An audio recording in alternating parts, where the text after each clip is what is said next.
In this video, I want to show you how to fix the problem when your Samsung soundbar doesn't work.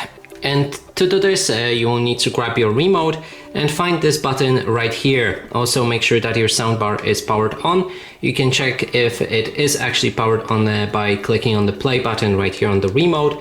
And then if you can see the light in the bottom right, that means it's on. Now to fix that problem with the sound, you need to click on the source button, this one right here, and click on it while looking in that screen. It should change between different source types. We have Bluetooth, the optical, HDMI, and Wi-Fi. So make sure that you have connected your soundbar, for example, with HDMI, and then change the source so that it says HDMI. After that, it should work fine. Alternatively, if your speakers or subwoofer doesn't work, you might need to relink them, and to do that, you need to turn them over like this.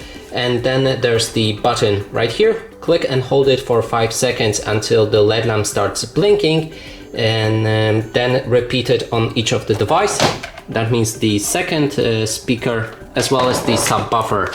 On the subwoofer you can find this button right here.